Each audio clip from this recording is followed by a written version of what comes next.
Um vórtice dos sonhos é uma entidade poderosa que pode causar a destruição do sonhar. E na primeira temporada de Sandman, conhecemos a personagem Rose. Ela que é o vórtice dos sonhos e pode causar a destruição do reino de Morpheus. Eu sou a Rose Walker. Esse episódio inicia de uma forma maravilhosa. O mestre Morpheus estava descrevendo sonhar, um lugar muito importante para nós, meros mortais, porque é aqui que vivemos a nossa segunda vida. E esse senhor aí que está indo até essa seita, a seita de Magnus, levar um livro de magia bem poderoso, acabou de perder o seu filho e quer ele de volta. Assim como Magnus, ele também quer que a morte traga seu filho de volta. Por isso ele quer fazer o quê?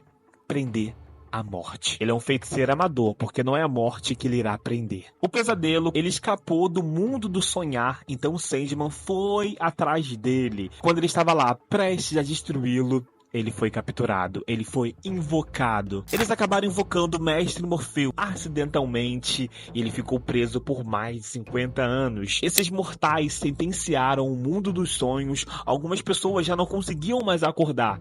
E eles não estavam nem aí. E o pesadelo, Corinthians, como ele é esperto, ele falou, faça uma redoma para prender Morfeu, instrui seus guardas a não dormirem. Uma loucura, porque Corinthians estava com medo. Ele não queria ser destruído. Aí se passaram 10 anos e Alex, ele cresceu. E Alex também não é confiável. Ele é igualzinho seu pai. A diferença é que ele é medroso. Nesse meio tempo, o pai de Alex usou os objetos do Morpheus para enriquecer, para ganhar fama. Agora, essa cena aqui é uma das piores, a cena da morte do corvo de Sandman. Alex tinha a missão de eliminar esse pássaro, e seu corvo foi morto na sua frente. Gente, foi uma cena bem triste.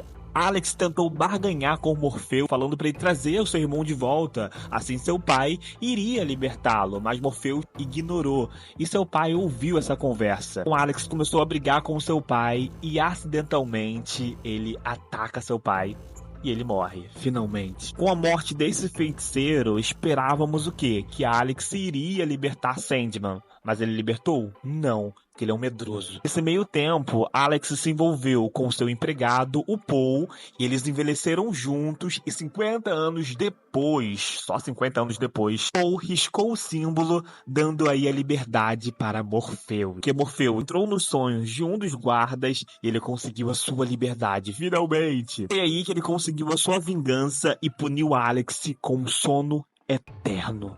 Esqueci de falar da madrasta de Alex. Ela engravidou do feiticeiro, ele queria que ela abortasse, mas ela não fez. Ela fugiu com todos os instrumentos de Morfeu. O mestre Morpheus voltou para o seu reino sonhar, porém, ele está sem os seus poderes. Ele está bem fraco, porque ele precisa de suas ferramentas que foram roubadas. Agora ele tem a missão de recuperá-las. O que ele vai fazer? Vamos relembrar.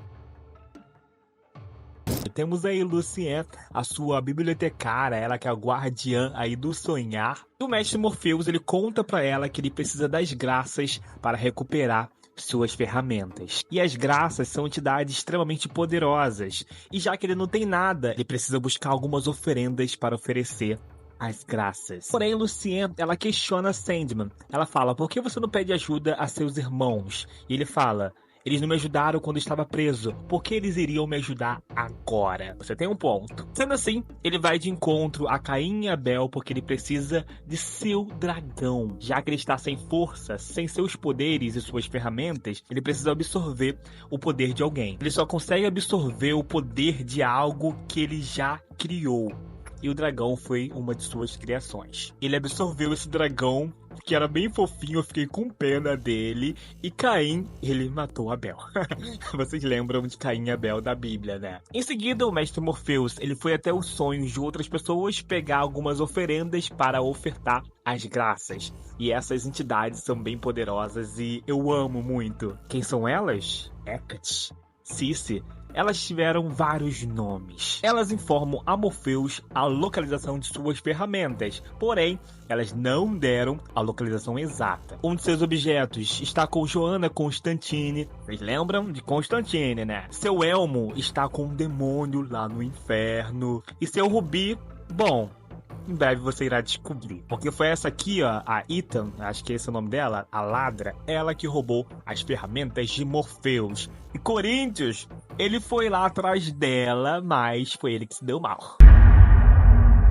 Joanna Constantine é a melhor maga, a nossa exorcista aqui de Sandman. Ela chegou chegando e Alex, ele é um idiota. Ele invocando demônios aleatoriamente. E quem sofreu com as consequências? A sua filha. Eu adorei essa sessão de exorcismo. Joanna é muito sarcástica, né? Ela pensava que iria exorcizar a princesa, mas era seu parceiro que estava possesso. E o mais engraçado foi o demônio tentando negociar com o mestre Morpheus e Joanna logo se intrometendo. Ela falou, vá logo pro inferno, que é o seu lugar. E esse demônio tentando se salvar, ele responde, você não irá ouvir o sonho dos perpétuos. Mas como ela é afrontosa, ela continuou com o exorcismo. Eu não identifiquei quem é essa senhora aqui, que ela falou que tem mais de 200 anos. Eu não sei quem é ela, você sabe? Essa cena foi impactante de Astra sendo levada pro inferno e só sobra o quê? Sua mão. Gente, coitada de Joanna. Aí voltamos pra Ethan. Ela foi lá conversar com seu filho para que ele pudesse devolver o rubi pra Sandman, para o mestre Morpheus, porque ele iria atrás dele. Ela só estava tentando proteger o seu filho. Com isso, ela deu o seu amuleto de proteção e, consequentemente, ela envelheceu e acabou morrendo. E é ele que vai infernizar essa temporada aqui com esses seus novos poderes, com essa sua proteção. Não é à toa que Corinthians, o pesadelo, ele vai atrás dele. Conhecemos também a Rachel, a ex-amante de Constantine. A Joanna, ela foi embora e deixou a areia de Sandman com a sua ex. Com isso, ela acabou utilizando a areia do mestre Morpheus e acabou ficando assim, desnutrida, quase morrendo. Porque uma mortal não pode usar areia. Iria ter um efeito colateral, e esse foi efeito. Ela estava ali morrendo. Mas a pedido de Joanna, o mestre Morpheus aliviou a sua dor. Sandman é completamente egoísta. Na segunda temporada, se você já assistiu, conhecemos a sua história com a personagem Nada, porém ela aparece aqui no 4º episódio da primeira temporada. Quando ela apareceu pela primeira vez lá no inferno, eu pensei o quê? Ela fez algo realmente cruel pra Sandman, pra ele colocar ela no inferno, mas não. Só na segunda temporada que entendemos essa história e eu achei ele super patético. No 4º episódio, o mestre Morpheus, ele chega no inferno para tentar recuperar o seu elmo. Ele se depara com um dos demônios do inferno que estava ali guardando o portal do inferno. Ele consegue passar junto com o seu pássaro e vai ter uma entrevista, ter uma conversa com quem? Com a Estrela da Manhã, o Lúcifer, que é um personagem cativante e maravilhoso, um dos melhores personagens aqui dessa série. Ele fala com a Estrela da Manhã que está em busca de seu elmo. E Lúcifer fala, nossa, fique à vontade para tentar procurar, olha quantos demônios temos aqui. Mas o sonho, ele é ardiloso, ele é muito inteligente. Ele fala, eu recuperei um dos meus objetos, que é a areia, e eu consigo trazer aqui o demônio responsável pelo meu elmo. Ele conseguiu invocar um dos demônios que estava com o seu elmo, mas para Sandman recuperar seu objeto, ele precisa passar por um desafio. E esse desafio foi a melhor coisa desse 4º episódio, porque tivemos um duelo com Sandman e Lúcifer. O duelo se chama Eu Sou. E quem foi o vencedor desse duelo? O sonho, porque ele terminou sendo a esperança. E você não consegue matar a esperança, consegue? Claro que não, né? Lúcifer ficou extremamente envergonhado com essa derrota, porque o sonho, ele envergonhou Lúcifer em seu reino. E eu concordo, né? Ele vai pagar por isso. Será que vai pagar mesmo? Por fim, ele consegue recuperar seu elmo e vai atrás do seu rubi, que está com quem? Com o personagem John, mas ele sentiu uma energia diferente, porque seu rubi, ele foi modificado. Esse episódio é interessante, né? E o personagem John, ele poupou essa mulher que lhe cedeu uma carona. Ele não precisava mais do amuleto que sua mãe lhe deu, porque agora ele tem um rubi. O rubi do Mestre dos Sonhos. John realmente pensou que iria conseguir derrotar o Mestre Morpheus, o nosso sonho? Não foi dessa vez. Mas nesse 5º episódio, teve uma frase bem impactante aqui de John. Quando aquela garçonete fala pra John que sua história terminou com um final feliz, John fala o seguinte: uma história curta sempre termina com um final feliz. Já uma história longa sempre termina em morte. Ele falou algo do tipo. Eu não dava nada pra esse episódio no restaurante, mas foi bem revelador. John, ele queria um mundo sem mentiras. O que ele fez? Tirou as inibições de todo mundo. E aquele povo, eu vi uma frase que dizia o seguinte: esse povo do restaurante precisava só de terapia. Mas é verdade. Mas quando o mestre Morpheus, ele entrou ali pra confrontar o John, ele fala o seguinte: todo mundo precisa de sonho para poder seguir em frente. Isso é verdade. John, ele queria um mundo completamente irreal, porque ele causou um caos aqui na Terra. A presença das graças foi sensacional e John, ele confrontou Morpheus em seu reino. E quando ele destruiu o Rubi, ele falou: eu venci. Mas não, porque eu não sei se você lembra, no episódio anterior, Lúcifer, a estrela da manhã, fala o seguinte para Sandman: pra que esses objetos?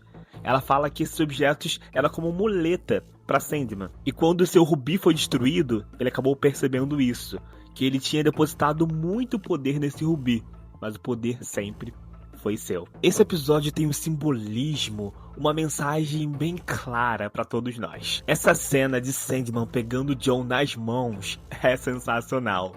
E no fim, esse episódio termina com quem? Com ele, com Desejo. Porque a morte é a nossa personagem favorita entre os perpétuos. Esse meme aqui diz tudo. A energia do sonho é bem sombria. Já da morte, gente, ela é tão amiga, ela é tão galera. E o 6º episódio da primeira temporada mostrou essa relação maravilhosa do sonho e da morte. Nesse episódio iremos acompanhar o trabalho, o dia a dia da morte.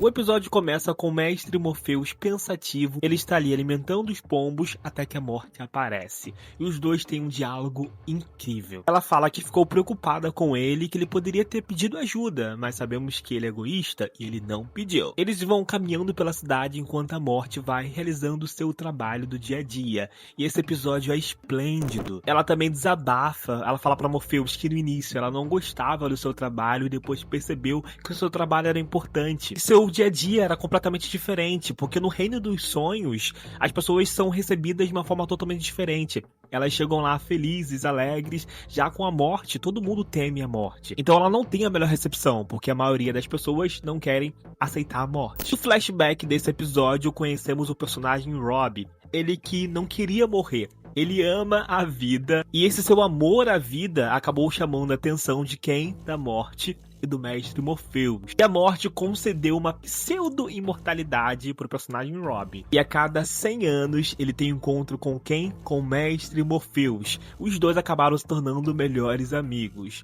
Mesmo o nosso sonho sendo um pouco egoísta, porque eles tiveram uma briga. O personagem Rob é uma metamorfose ambulante, porque ele mudou bastante a cada 100 anos. Ele ficou pobre, ficou rico, teve muitas perdas, isso é normal. Ele era um imortal. E os dois amigos acabaram chamando a atenção de quem? Joanna Constantine. Ela também queria a imortalidade, mas ela não recebeu. Se você já assistiu a 2ª temporada, você viu que o mestre Morpheus e Joanna se encontraram posteriormente. Porque na 2ª temporada acompanhamos Joanna em uma missão pro mestre Morpheus. Morpheus e Rob se encontraram a cada 100 anos. E eles repetiram esse ritual por cerca de 400 anos. Eles também tiveram uma discussão e Morpheus, ele fez birra. Mesmo assim, ele só não encontrou o Rob 100 anos depois porque ele estava preso. Esse episódio termina com um Desejo, tentando criar uma nova armadilha para o seu irmão.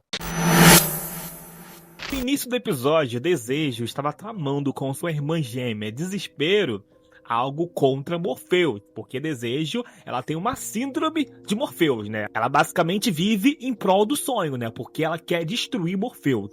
Não destruir literalmente, porque Morpheus acha que seu reino é superior a todos os reinos. E Desejo deseja colocar Morpheus em seu lugar. Quando eu assisti a série pela primeira vez, eu tinha um ranço assim por Desejo, mas ao longo dos episódios você começa a entender esse personagem. Vamos voltar um pouquinho no tempo. Quando Morpheus estava preso, essa personagem aqui, a avó de Rose, ela ficou com aquela doença do sono. Então ela não conseguiu despertar por anos. E ela estava lá no hospital e acabou engravidando. Então você conseguiu entender como ela engravidou? Ela engravidou e teve a Miranda, e depois a Miranda teve o Rose e o irmão de Rose. O interessante desse episódio é que o Rose, além de visitar o Sonhar, assim, sem mais nem menos, ela chega lá e Sandman fica até assustado. Ela também teve a visita delas, das bondosas entre aspas. O personagem Corinthians apareceu novamente, ele é um ótimo ator, um ótimo personagem aqui nessa série. Ele é tão bom que tinha imitadores, estava fazendo a mesma coisa que Corinthians faz. O que ele faz?